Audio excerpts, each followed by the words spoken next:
lancer l'enregistrement. Et donc là, aujourd'hui, on va faire la régression logistique. Donc ça, c'est une méthode de classification. Donc là, on ne veut pas apprendre une courbe, mais un modèle de décision. Donc, dans un premier temps, on va regarder un modèle de classification binaire, donc une sorte de décision oui/non.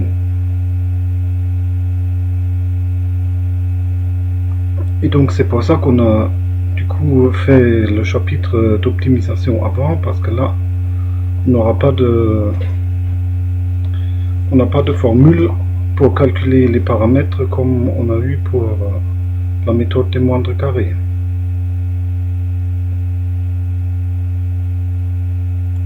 Voilà, je vais mettre en plein écran. Bon, voilà.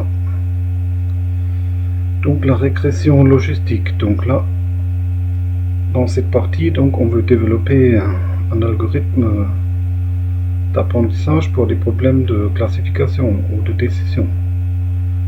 Par exemple, on voudrait classer des emails en spam ou non spam, des transactions en ligne en frauduleuses ou correctes, et des images de tumeurs par exemple en bénignes et malignes.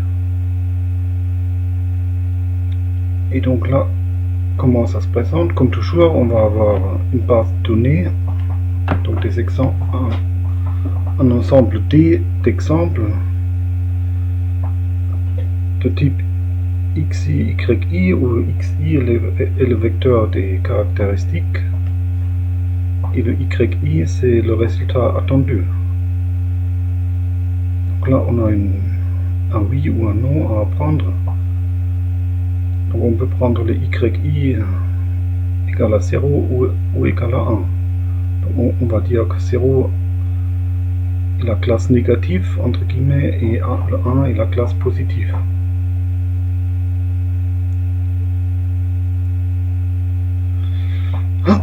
Donc mathématiquement, ce qu'on voudrait avoir, c'est un modèle, donc h de x et de θ, où θ est encore un ensemble, un vecteur de paramètres, où le h de x nous donne la probabilité que y égale à 1, sachant x. Donc le h de x nous donne la probabilité que la réponse est oui, sachant x.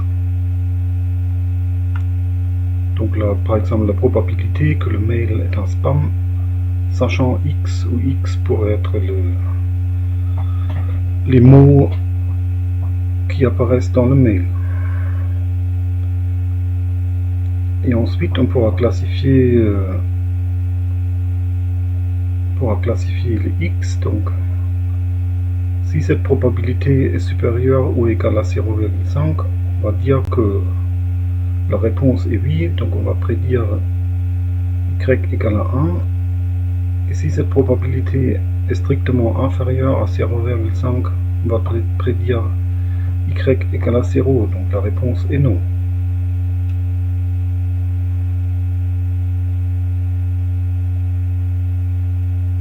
Et donc là, la première question qui se pose, c'est qu'est-ce qu'on va prendre comme hypothèse pour ce problème de classification. Donc pour les montres carrées, on avait pris une hypothèse de ce type-là, donc hypothèse h de x égale θ transposé fois phi de x, où le θ était le vecteur des paramètres, le phi de x est un vecteur de fonction phi k, et donc ça c'est un produit scalaire, si vous voulez, de deux vecteurs, et le résultat est donc une combinaison linéaire θ0 fois phi 0 de x plus etc plus jusqu'à θd fois phi d de x. Et ça, par exemple, si on prend les phi k comme pour que ça soit un polynôme ou quelque chose comme ça, ça ne convient pas pour le problème de classification, parce qu'en général, le h de x, il ne sera pas entre 0 et 1.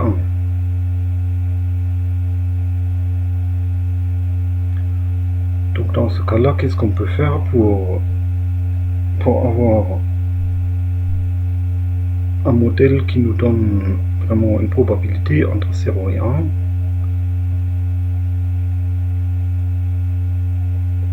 Donc là, ce qu'on va faire, on va passer cette somme, donc le θ transposé fois phi, dans une fonction sigmoïde qu'on va appeler g. Et la fonction sigmoïde, elle est définie comme ça. Donc g de 7 est égal à 1 sur 1 plus exponentielle de moins 7.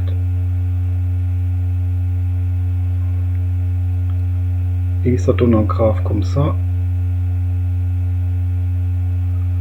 Donc une fonction, ça c'est une fonction qui est bien bornée par 0 et 1. Donc elle est toujours égale. Elle prend toujours une valeur entre 0 et 1. Et pour des valeurs fortement négatives de 7, g de 7 s'approche de 0. Et pour des valeurs fortement positives de 7, le g de 7 s'approche de 1.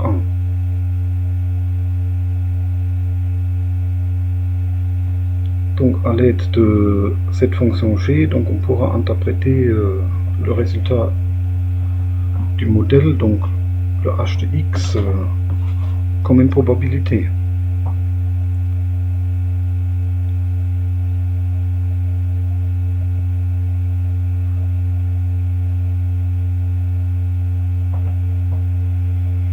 Et donc là, d'abord, on veut regarder la classification binaire. Donc là, on aura donc des exemples positifs et des exemples négatifs. On voudrait tracer une frontière entre les deux groupes. Et ça sera notre frontière de décision.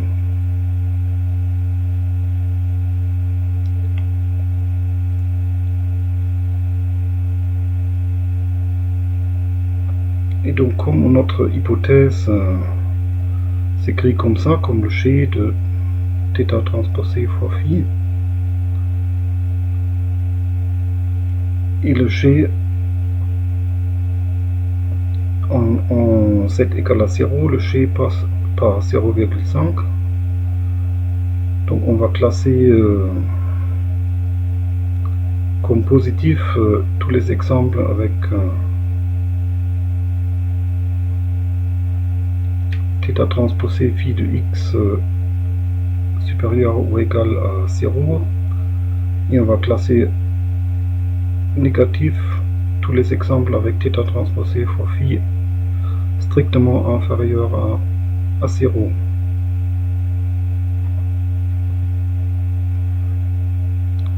Donc autrement dit, pour un θ fixé, la frontière de décision est marquée par h de x égale 0,5. Et donc quand h de x est égal à 0,5, ça veut dire que g de θ transposé phi est égal à 0,5. Et ça c'est le cas donc quand θ transposé phi est égal à 0. Donc la frontière de décision va être définie implicitement par la courbe θ transposé phi égale à 0.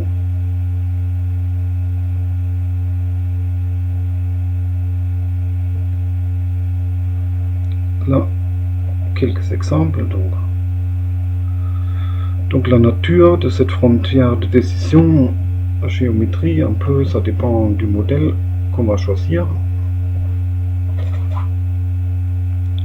Et donc là, par exemple là, dans le premier exemple, j'ai pris un modèle θ transposé phi égale à moins 3 plus x1 plus x2, donc ça me donne une droite, donc θ transposé phi égale à 0, ça me donne une droite, x2 égale 3 moins x1, Et cette droite là, elle fait l'affaire pour bien classifier les points dans le graphique ici. Donc là, les triangles rouges sont les exemples positifs, et les triangles bleus sont les exemples négatifs.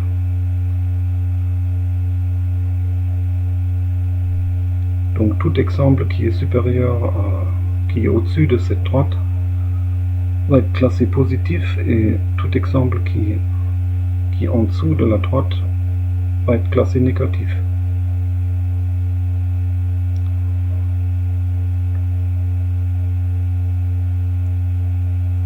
Ensuite, on peut aussi avoir des frontières de décision un peu plus complexes. Par exemple là, j'ai pris un θ transposé phi égale à moins 1 plus x1 carré plus x2 carré, donc avec des carrés. Donc ça me permet de modéliser des frontières de décision qui sont des cercles ou des ellipses.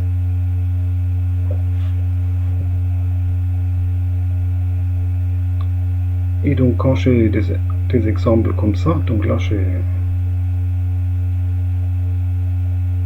des exemples positifs qui sont un peu sur un grand cercle à l'extérieur là, avec du bruit, et j'ai des exemples négatifs qui sont plus regroupés à l'intérieur de ce cercle. Et donc là je peux séparer les deux avec un cercle. Et encore un exemple donc à l'extérieur du cercle va être classé positif, et un exemple à l'intérieur va être classé négatif.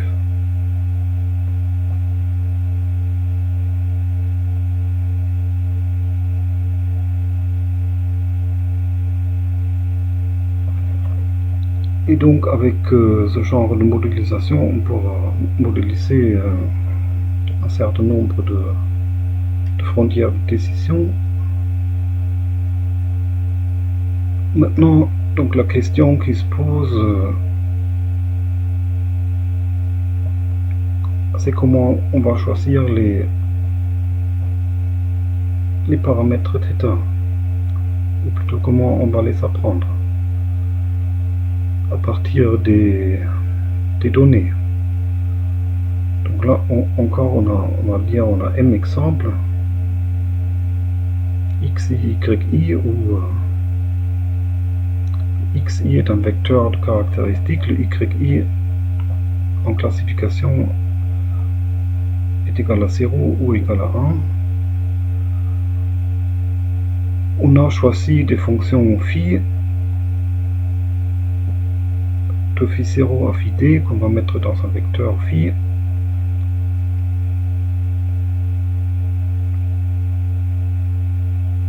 Donc ça, c'est des fonctions qui agissent sur des vecteurs de caractéristiques, donc sur des vecteurs de Rn. On a une hypothèse aussi. Donc notre modèle H de x est paramétré par θ est égal à g de θ transposé phi, où le g est la fonction sigmoïde. Donc là, comment on peut apprendre les θ? Donc là, l'idée, c'est de formuler un problème de minimisation comme pour les moindres carrés, sauf que ici, on va pas avoir de solution explicite avec une formule.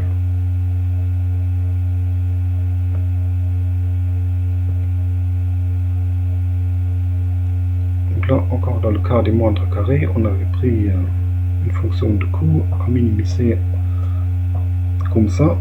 Donc le j de θ est égal à la somme sur i, la somme sur les exemples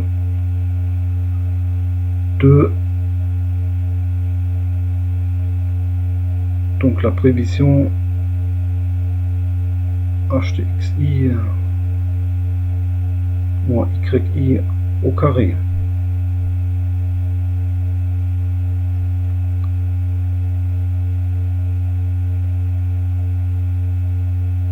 Donc h de xi, c'est la prévision pour l'exemple i, et yi est la valeur attendue. Donc on prend la différence et on fait la somme de ces différences au carré.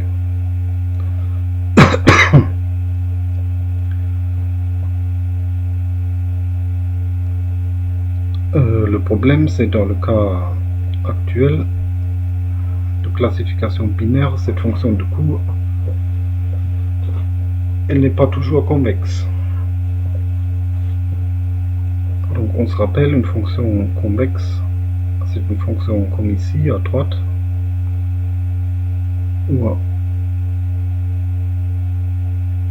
et une fonction non convexe, c'est comme une fonction ici à gauche, où on a plein de minima locaux.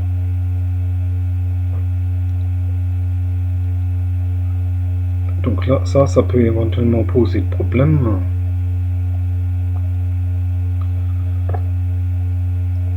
Avec les minima locaux, donc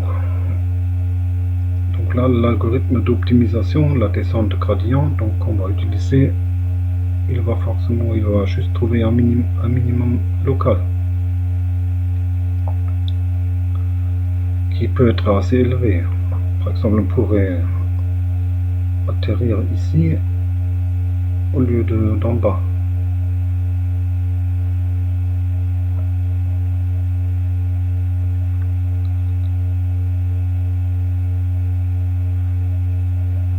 Par contre, on peut quand même s'inspirer un peu de la fonction de coût des montres carrées, au moins sur la structure. Donc on a une somme sur i en termes de coût pour chaque exemple i. Ou dans le cas des montres carrées, le coût dans les montres carrées est donné par h de xi moins yi au carré. Donc pour la régression logistique, pour la classification binaire, on va prendre la même structure, sauf qu'on va changer le coût pour un exemple. Et ce qu'on utilise d'habitude en régression logistique, c'est le coût de la régression logistique. Donc si la valeur attendue est y égale à 1, donc le coût est égal à moins le logarithme de h de x. Et si la valeur attendue est égale à 0, on va prendre moins le logarithme de 1 moins h de x. Donc là, il faut se rappeler que le h de x est censé être un modèle pour la probabilité que y égale à 1, sachant x. Et donc ce qu'on veut faire, c'est de pénaliser les prévisions, les estimations h de x proche de 0 quand y est égal à 1, et les prévisions h de x proche de 1 quand y est égal à 0.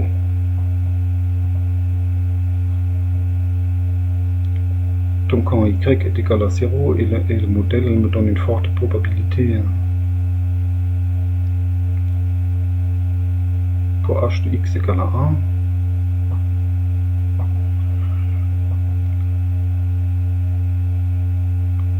Donc une forte probabilité pour que y soit égal à 1, sachant x. Donc là, ça veut dire que le modèle n'est pas bon. Et donc là, on va pénaliser. Pareil, si le y est égal à 1,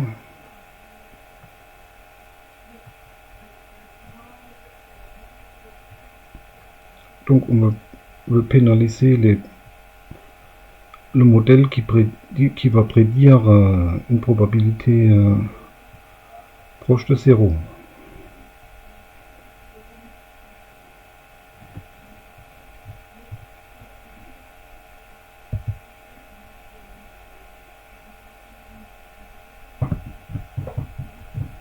donc finalement,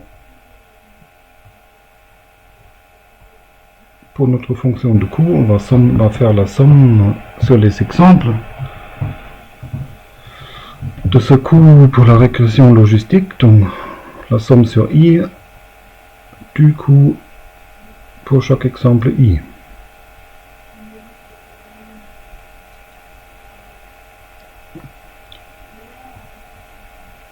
Et là, dans le coût pour la régression logistique, on avait deux conditions, donc une quand y est égal à 1 et une autre quand y est égal à 0. Ces deux termes, donc ces deux possibilités, ces deux cas, on peut les regrouper dans cette somme en commun. Donc ça, c'est équivalent à la somme, à moins la somme sur i de yi fois logarithme de h de xi plus 1 moins yi fois logarithme de 1 moins h de xi. Et pourquoi? Par exemple, quand le yi est égal à 0, donc quand on attend à 0, donc le premier terme s'enlève. De 1 moins yi, ça fait 1. Et on a bien moins le logarithme de 1 moins. On a bien moins le logarithme de 1 moins h de xi. Quand le yi est égal à 1, donc le résultat attendu est égal à 1, c'est le deuxième terme qui s'annule et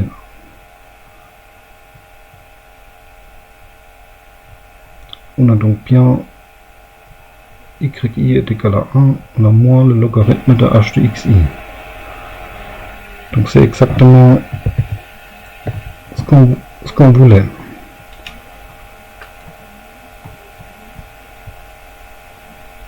Dans ce terme de coût.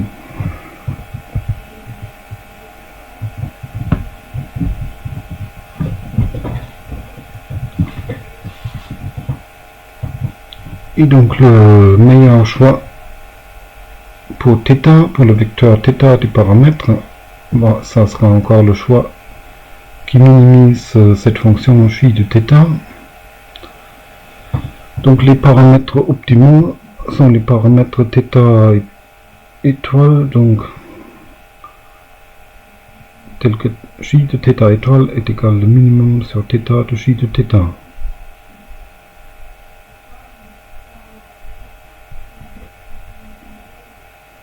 Et donc pour un nouvel exemple qu'on n'a pas encore vu, la classification va se faire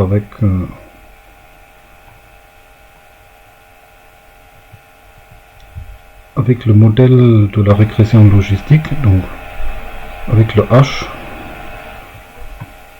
Si x est le nouvel exemple, donc on va calculer h de x avec les paramètres θ étoile, les paramètres optimaux. Donc le h de x va être du g de θ transposé phi.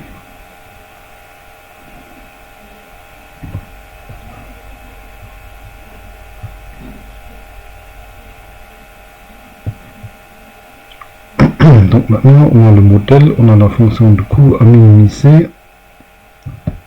Donc là pour mettre en œuvre tout ça, il faut le gradient de la fonction de coût par rapport au θ.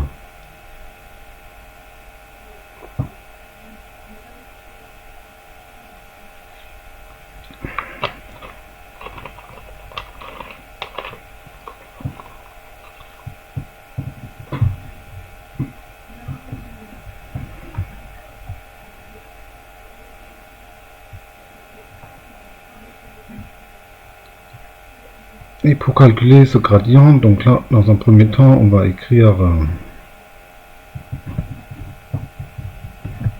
on va poser PI égale à G de θ transposé phi de XI. Et donc avec ce PI, le J de θ peut s'écrire comme ça, donc comme moins la somme sur I de YI fois log de PI plus 1 moins yi fois log de 1 moins pi.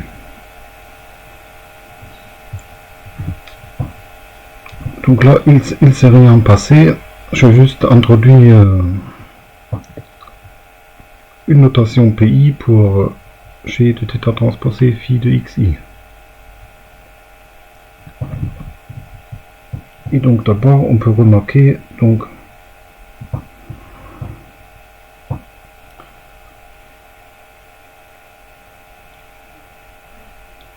donc d'abord, où est le θ? Donc on voudrait faire calculer le gradient par rapport à θ, de j de θ. Et le θ, il est caché un peu dans le pi.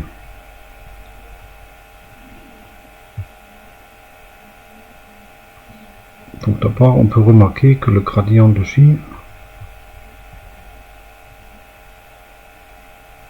c'est moins la somme sur i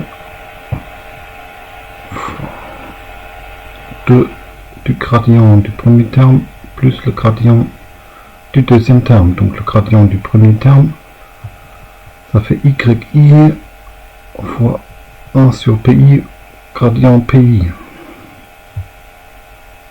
Et le gradient du deuxième terme par rapport à θ, ça fait 1 moins yi fois 1 sur 1 moins pi gradient pi.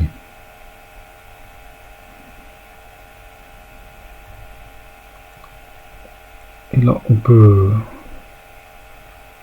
sortir le gradient de pi. Et donc, on a moins la somme sur i fois la parenthèse. Donc, yi sur pi moins 1 moins yi sur 1 moins pi. Là, le tout fois gradient de pi.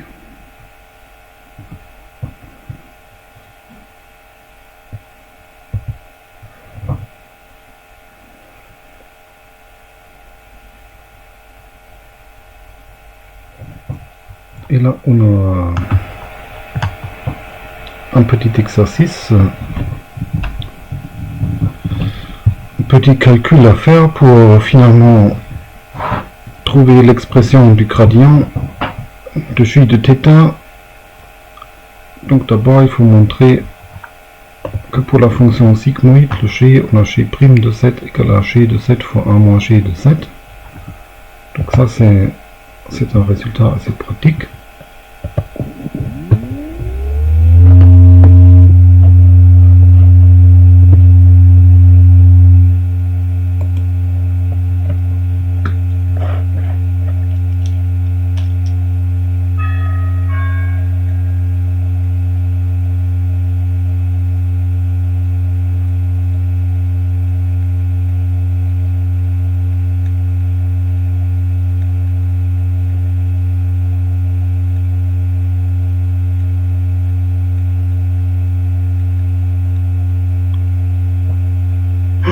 Donc, le but c'est de calculer le gradient de j. Donc on commence par le g.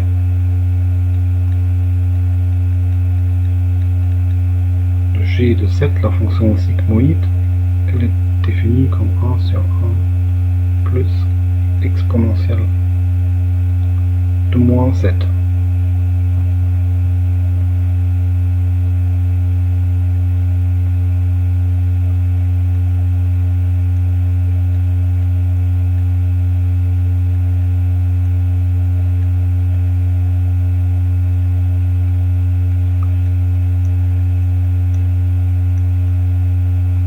Donc pour la dérivée, on va avoir du moins 1 fois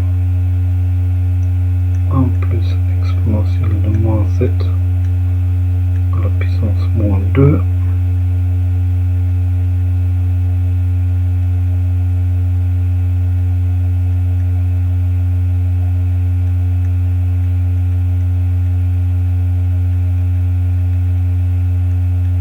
Ah, j'ai oublié la dérivée antérieure là, du coup. Je vais y aller trop vite.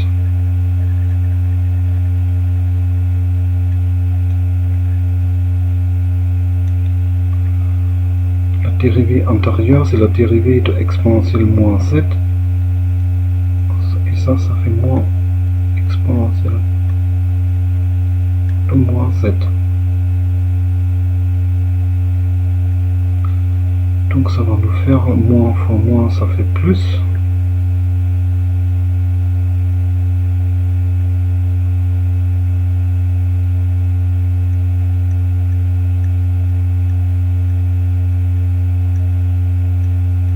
Donc ça va nous faire un exponentielle de moins 7 sur 1 plus exponentielle de moins 7 au carré.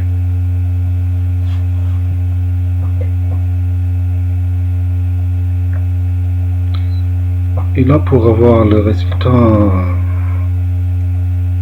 qu'on voudrait avoir, on va écrire ça comme ça.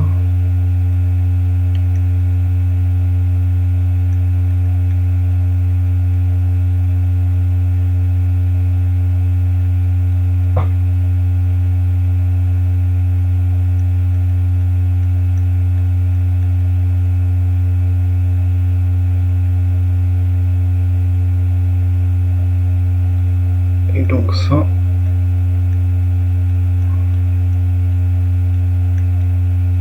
c'est égal à G de 7. Et ensuite ici on va faire plus 1 moins 1.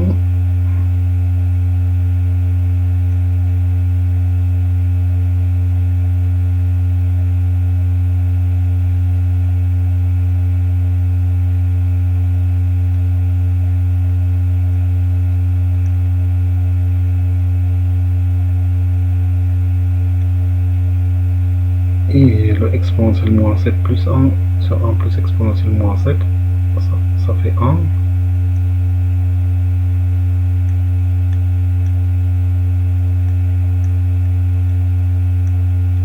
Et là, on arrive au résultat. Donc ça fait bien G de 7 fois 1 moins G de Z.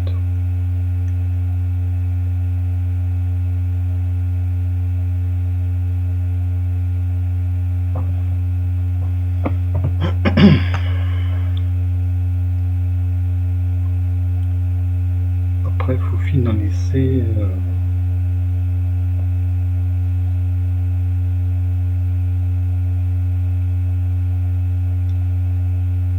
le calcul, donc il faut partir de là. Il faut que je note ça sur un papier parce que je connais pas tout par cœur non plus.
Donc là,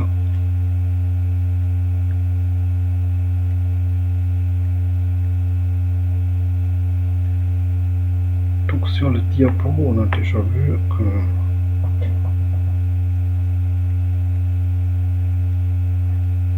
gradient de J θ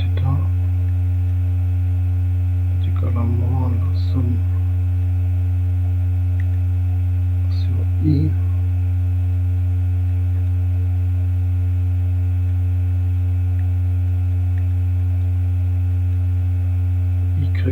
sur PI moins 1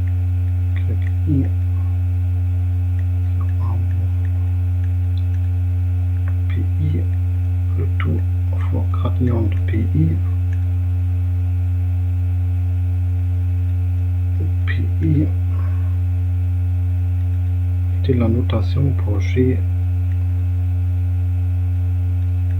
θ transposé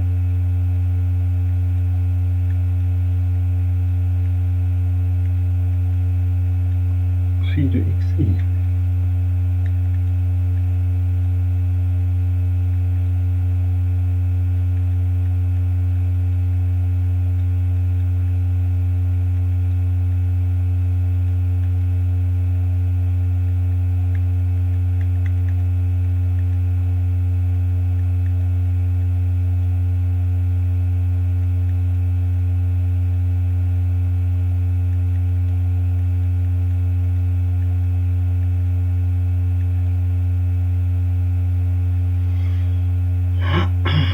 Donc maintenant, le PI, le gradient de PI. Donc, si on calcule la dérivée partielle de PI, par exemple, par rapport à θk,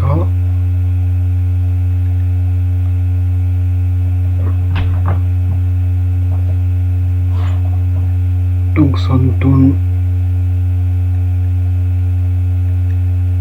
G' θ transposé phi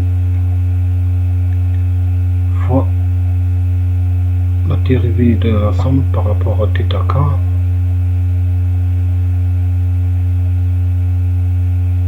donc ça fait tout simplement phi k.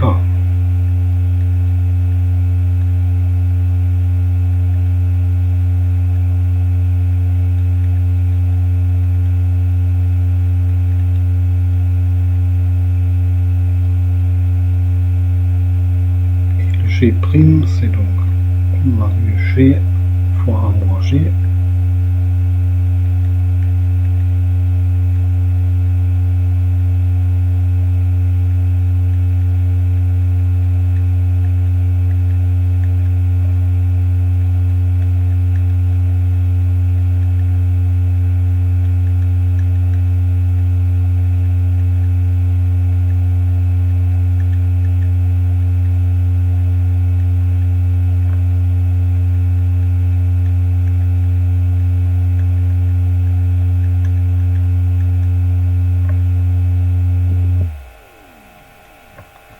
Donc le gradient de PI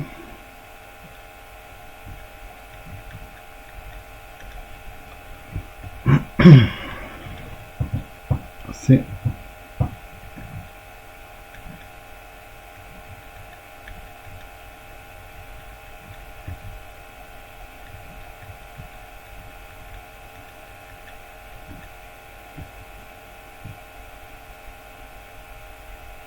donc G de θ transposé phi de XI fois 1 moins G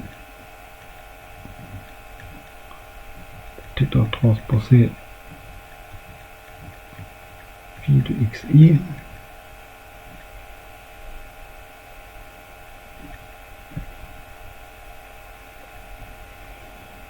donc ça c'est scalaire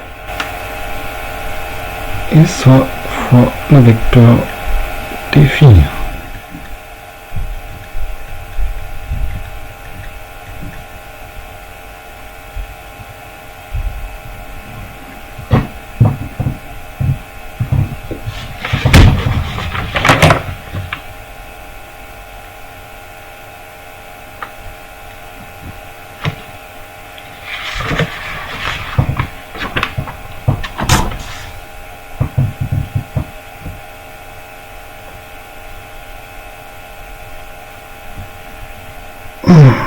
Bon, après,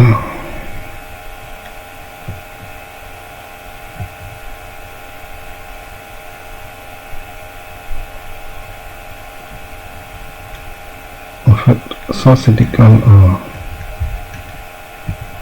PI,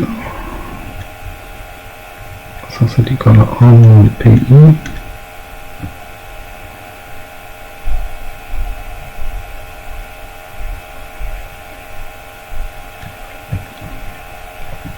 et donc maintenant on peut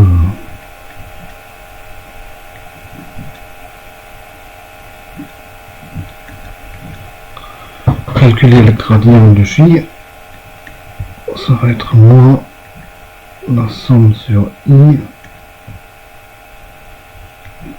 Qu'est-ce qu'on a dit? I sur PI moins 1 moins YI sur 1 moins PI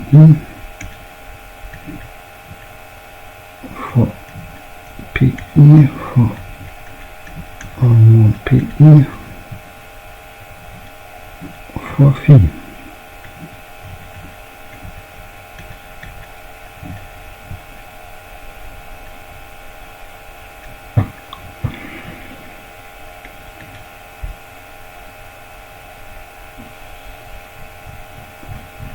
Bon, après on peut simplifier.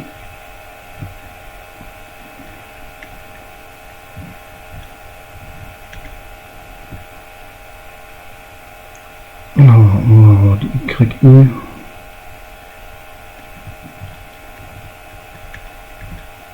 fois 1 moins PI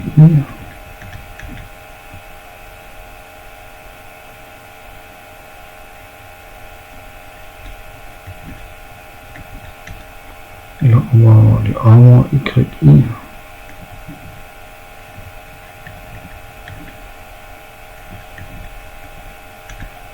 fois PI.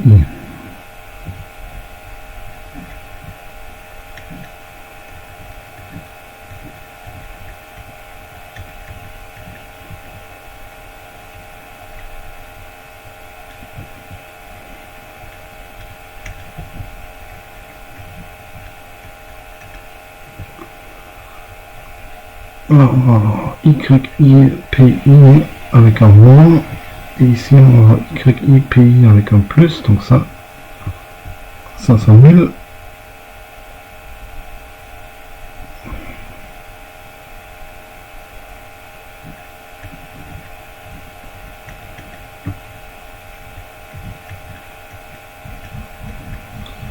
Donc ce qui reste c'est juste le YI moins PI. Donc là, encore la différence entre la valeur attendue et la prévision pour l'exemple I.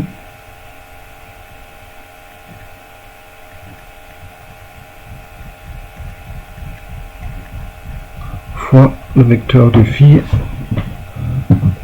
évalué pour l'exemple I.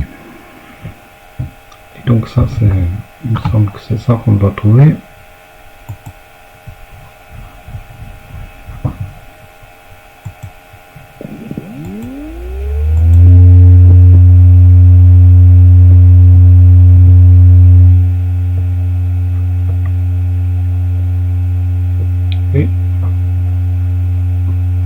C'est bien ça.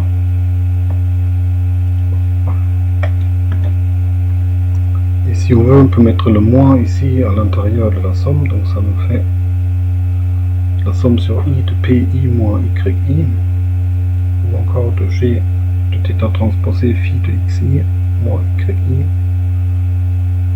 multiplié par phi de XI.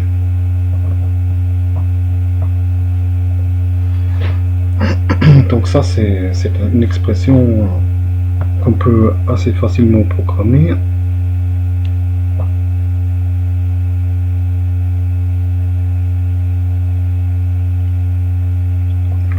Il suffit de créer donc le vecteur des prévisions. Donc pour chaque exemple, il faut calculer la prévision. Et après, il faut soustraire le vecteur des valeurs attendues. Ça pour chaque exemple, et il faut tout ça multiplier par le phi de XI.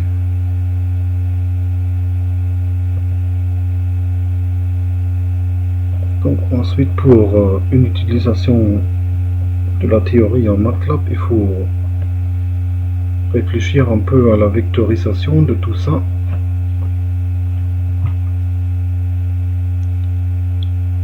Parce qu'après, en principe, on peut tout programmer en boucle for, mais ça c'est assez inefficace en MATLAB. faut toujours essayer de profiter un maximum des opérations matricielles. Et donc là, on va encore noter la matrice X. Ça c'est la matrice avec où dans chaque ligne j'ai le vecteur de phi. Dans la ligne I, j'ai le phi de xi, donc le vecteur de phi pour l'exemple x, pour l'exemple I. Donc pour le premier, je vais avoir phi 0 de x1 jusqu'à phi d de x1, et pour le dernier, je vais avoir phi 0 de xm jusqu'à phi d de xn. Donc ça c'est notre matrice X. Ensuite le θ c'est le vecteur des paramètres. Le y c'est le vecteur des classifications attendues. Donc pour chaque exemple de A à M, j'ai une classe attendue, soit 0, soit 1. Et on va appeler H les probabilités, donc pour chaque classe prévue calculée par le modèle.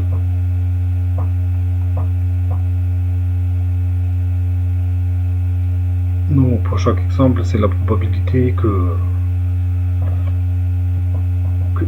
yi est égal à 1, estimée par le modèle.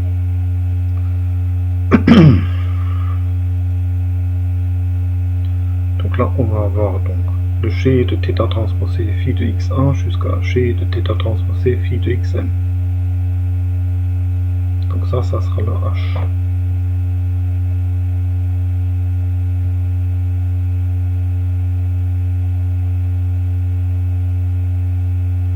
Et donc avec ces notations, on peut dire que la fonction de coût j de θ, c'est donc la somme sur i de moins yi log hi moins a moins yi fois log de a moins hi.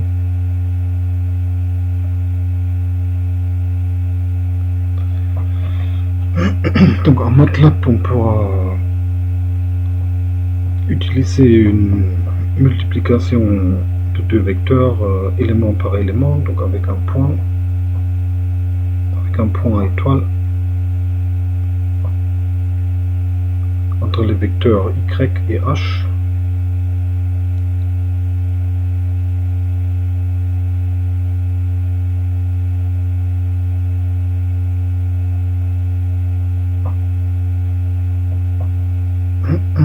Et pour le gradient de j par rapport à θ, là on avait déjà calculé, oui, que c'était la somme sur i dans cette notation de hi moins yi fois phi de xi, et donc la composante k de ce vecteur, pour la composante k, je dois prendre la composante k de phi de xi et la composante k de phi de xi, ça correspond dans la matrice X. Donc le phi de xi c'est dans la ligne I.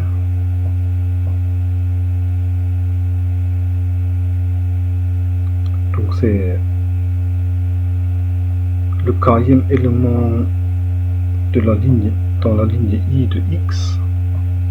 Donc c'est le x ik ou encore le x transposé ki.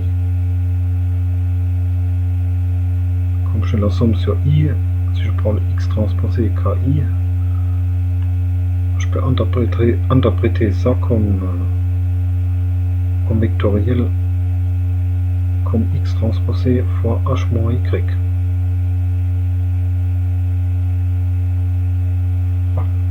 Donc en MATLAB, ce qu'il faut faire, c'est de créer la matrice X et les vecteurs H et Y. Ensuite, on implémenter assez facilement la fonction de coût et son gradient.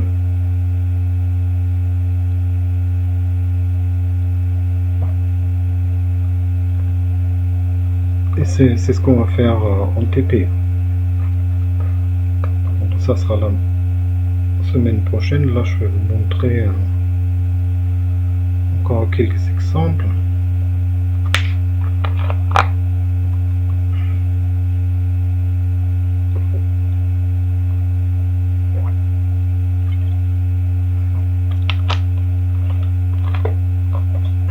Donc là, j'ai l'exemple du début avec la droite. Donc ici, les triangles rouges sont les exemples positifs, les triangles bleus sont les exemples négatifs. Et là, je décide de séparer les deux ensembles par une droite. Et donc mon modèle, c'est θ transposé phi de x égale à θ0 plus θ1 x1 plus θ2 x2. Donc là j'ai trois paramètres. Et ensuite, après optimisation, je trouve un θ0 qui vaut moins 36, un θ1 qui vaut environ 12 et un θ2 aussi environ égal à 12.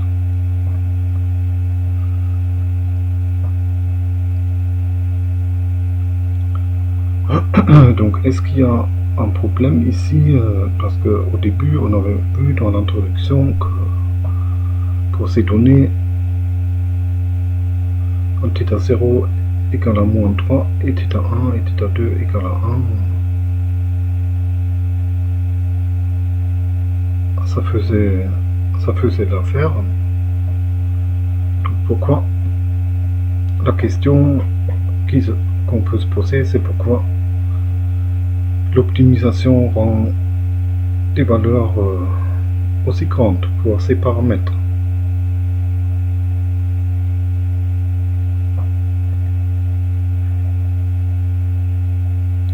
Et ça, c'est une particularité de cette méthode de régression logistique. Donc on peut aussi remarquer que dans cet exemple, les cas positifs et les cas négatifs sont bien séparés, donc on peut très bien les séparer par une droite. Et dans ce cas, en fait, l'algorithme ne converge pas.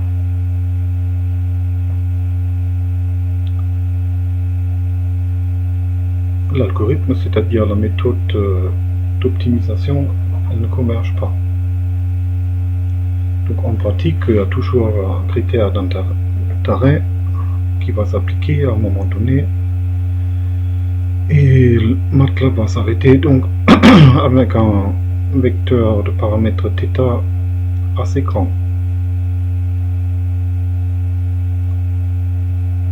Et pourquoi ?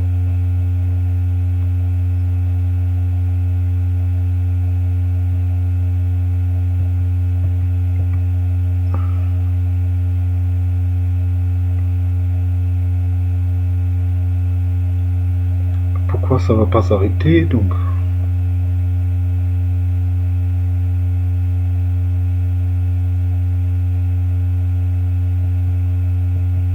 peut-être revenir un peu plus vers le début.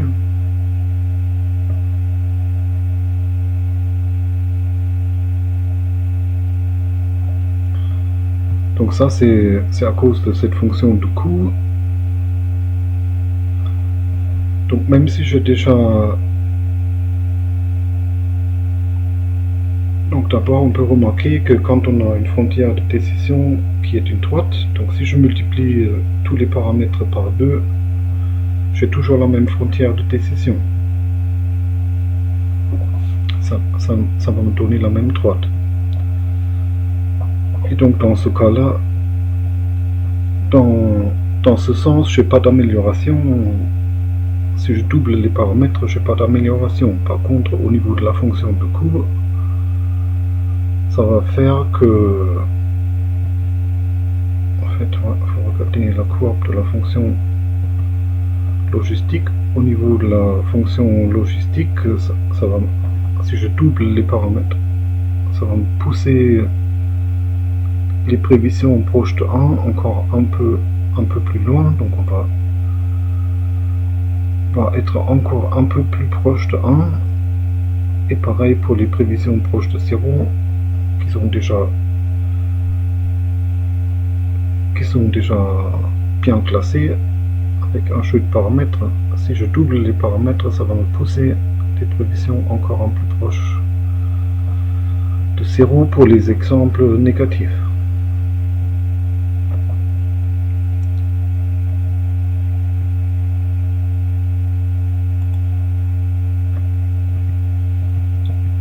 Et donc ça fait que, en théorie, cet algorithme, donc la descente gradient par exemple, n'a pas de raison de converger, parce qu'on peut toujours, en multipliant les paramètres par 2, on peut toujours diminuer un peu plus la fonction de coût. Et donc si on met pas de critères d'arrêt, l'optimisation ne va jamais s'arrêter.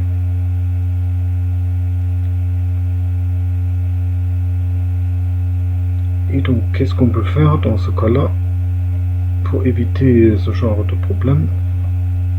Ce qu'on peut faire, c'est rajouter un terme, par exemple un terme de pénalisation qui va pénaliser les valeurs de θ trop grands.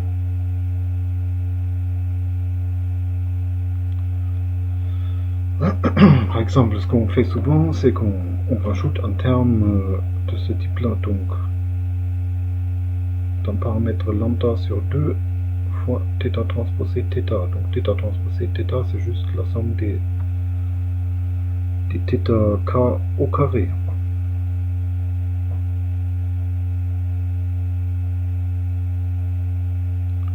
Et donc ça, si on rajoute ça à la fonction de coût, donc des grandes valeurs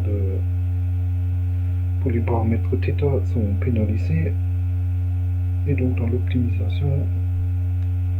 l'optimisation va essayer de trouver des valeurs de θ pas trop grandes. Et donc si on rajoute ce terme là à la fonction de coût, il faut rajouter un terme dérivé au gradient. Donc ça revient à rajouter un terme lambda fois θ au gradient de j par rapport à θ.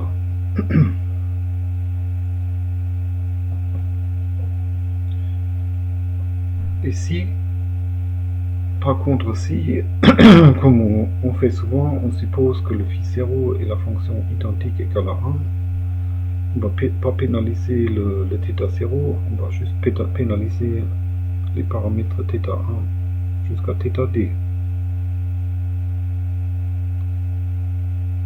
Et aussi, pour le gradient, on ne va pas changer le gradient, la dérivée de j par rapport à θ0.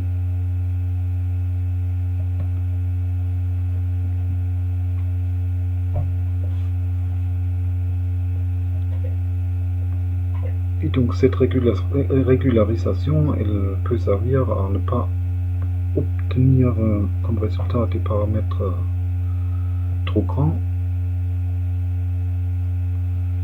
ce qui n'est pas vraiment ce qui n'est pas nécessaire.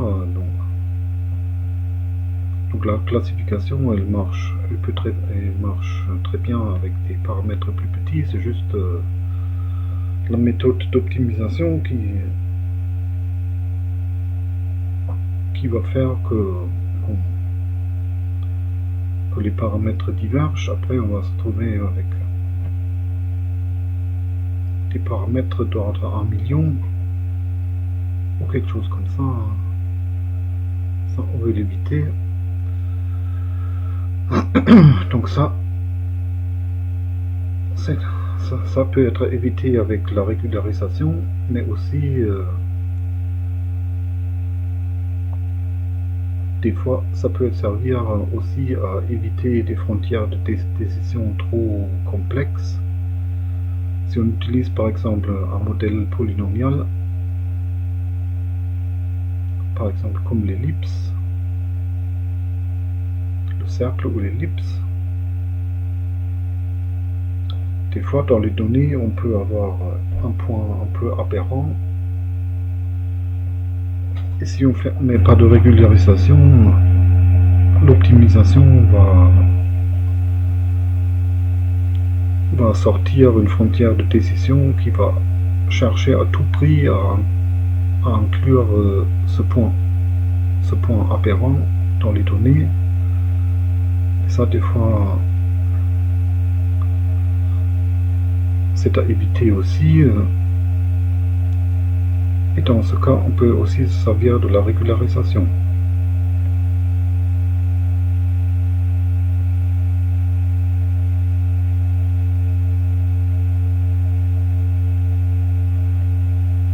Et donc, si j'applique la régularisation au modèle précédent, là, modèle avec la droite, donc là j'avais θ0 égale moins 36, et θ1 et θ2 environ égale à 12.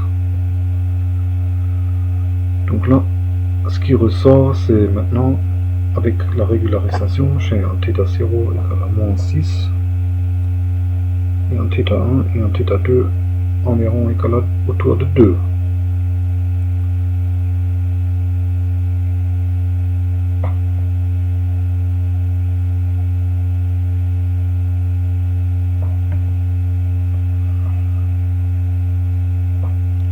Donc ça paraît déjà plus proche du résultat intuitif qui était θ0 égale à moins 3 et θ1 et θ2 égale à 1.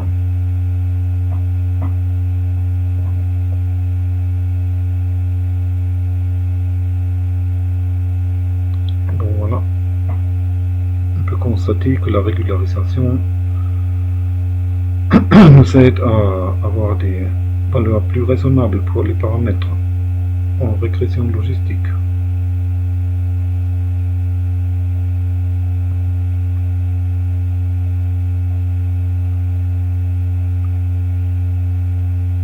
Bon, ensuite, le modèle quadratique. Donc là, on a un modèle avec des termes quadratiques. Donc j'ai un θ0 plus θ1 x1 carré plus θ2 x2 carré. Et là, je ne vais pas utiliser de régularisation.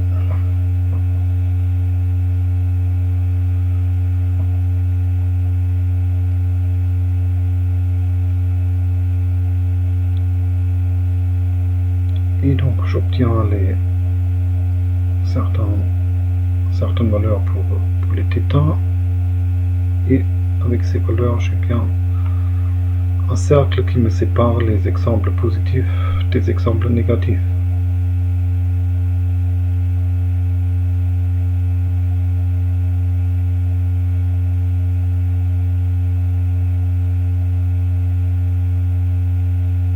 Bon, vous voyez ici, ce qui est crucial aussi pour cette méthode, c'est bien le choix du modèle, parce que si j'avais choisi une droite ici, j'arriverais jamais à séparer les deux classes. Donc là, pour l'utilisation de cette méthode, le choix des phi est assez essentiel.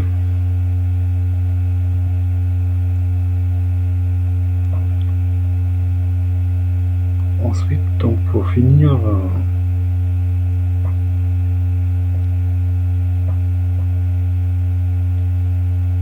on va regarder comment on peut utiliser cette technique pour une classification en plusieurs classes.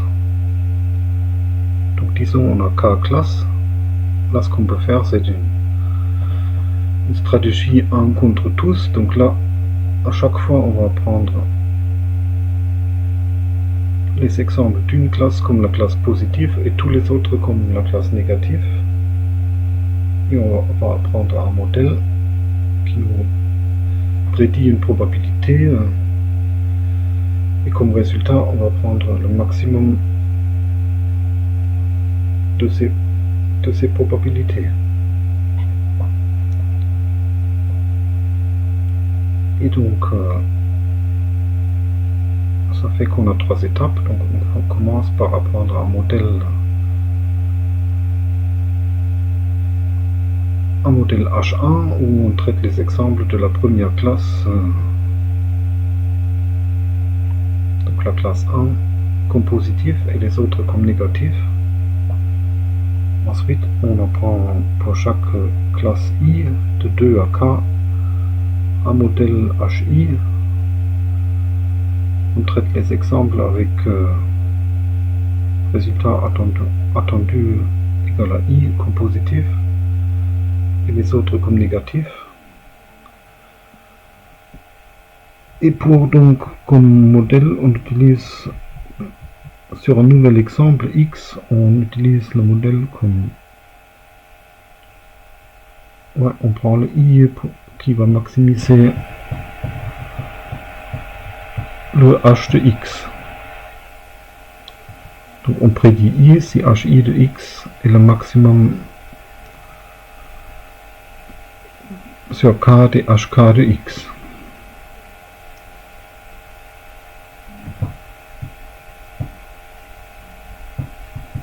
Bon voilà, comme ça on peut classifier en plusieurs classes.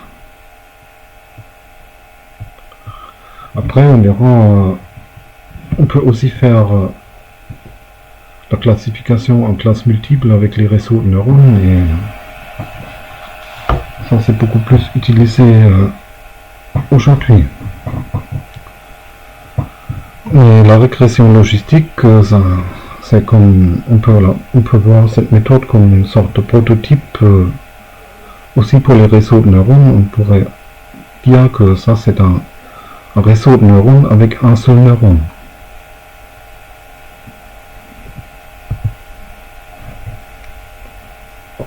Donc un exemple pour la classification en classes multiples, c'est la reconnaissance de chiffres manuscrits. Ça c'est un exemple bien connu. Donc là on a un certain nombre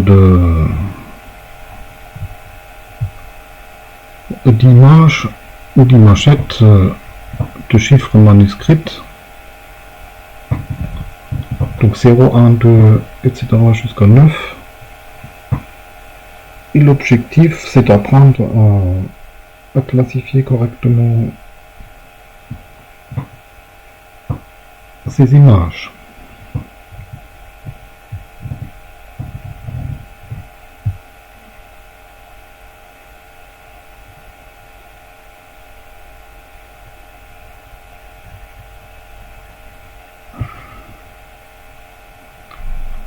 Et donc avec la régression logistique, on peut arriver à classifier correctement environ 95% quand même des exemples.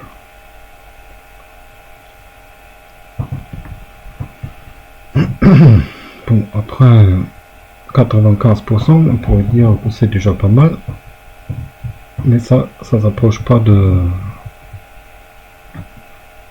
la performance humaine. Bon, je pense que nous, un d'entre nous serait capable de classifier par... Nous, je pense qu'on va être assez proche de 100%. Peut-être un peu moins parce que dans les chiffres manuscrits, il y a des cas un peu critiques des fois.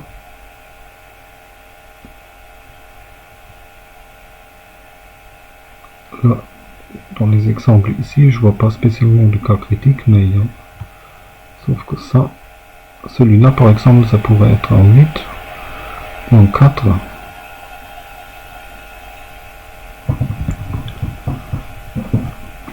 Mais néanmoins, je pense que nous, on serait assez proche de 100%. Et avec les réseaux de neurones, on peut bien avoir 99% et plus. Donc ça, c'est les réseaux de neurones et surtout un certain type de réseau de neurones qui s'appelle les réseaux de neurones convolutifs. On va pas trop en parler en cours, je vais peut-être donner l'exemple, mais on va plus parler de réseaux de neurones un peu génériques.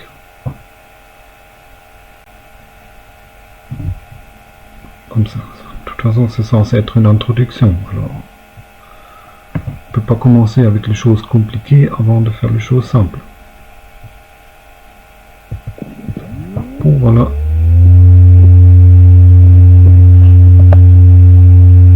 Ça, c'est déjà la fin pour aujourd'hui. Vous avez des questions ?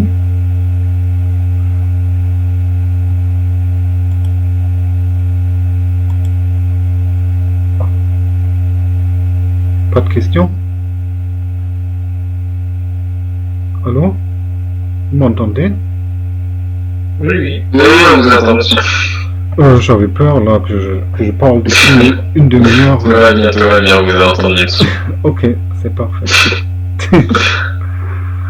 Ok, donc merci et bonne soirée. Merci beaucoup, vous aussi. Au revoir. À la prochaine fois. Au revoir. Au revoir. Au revoir. Au revoir.